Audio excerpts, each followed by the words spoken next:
Good morning, cowboys and cowgirls. Today, I wanted to share with you my story. So, my story begins with where I was born. I was born in the Central Valley of California, right smack dab in the center. And so, I've grown up around agriculture my whole life. I grew up on a peach farm. One of my grandparents was a dairy farmer, and I grew up taking agriculture classes.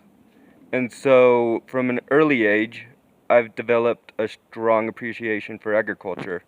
Actually, I got into high school. Hurrah! And I met a young cowboy who, for the purpose of this video, I'm gonna call TP. He's gonna get me later on that one, I know it. And so, TP and his dad taught me a lot about cowboying and the culture. And I gain a greater appreciation for it than I had already had. I grew up always loving cowboys. There's an elk over in those trees right there moving. That elk I just showed you scared the heebie-bejeebies out of me. Anyways, back to the video.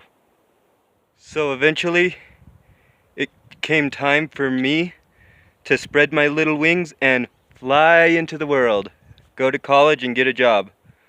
I decided to go into rangeland management because I love being in the woods, and I felt like it wouldn't be possible for me to get into ranching if I hadn't grown up in it. As time has grown on and I've come to know more ranchers, I've realized that that is wrong, and that if I really want to work for it, and am willing to probably get fired a few times because of my inexperience, that I can get into ranching. As I've come to know more about ranching, I've realized that there is a boatload, no, scratch that, a pasture load of problems facing ranchers today. And so that's why I made this channel, because one of the biggest issues that they face is that the general public misunderstands ranchers and cowboys quite often. And so I made this channel focusing on cowboy culture, history, and present day issues to bring the American cowboy to you. The attitude that I want to carry forth in regards to ranching and agriculture and learning about it can best be summed up by the greatest Western writer of all times, Louis L'Amour, in his book Under the Sweetwater Rim on page 3.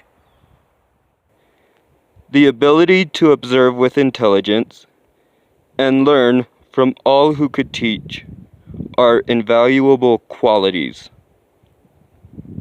I believe that we can all learn something from that quote, that we are all still learning, and that everyone has something to teach us, even our enemies, and those that we dislike. Please like, share, and subscribe down below, and leave me a comment saying two things. One, what your thoughts about that quote are, and two, please help me come up with a better ending for my videos. Until next time, happy trails.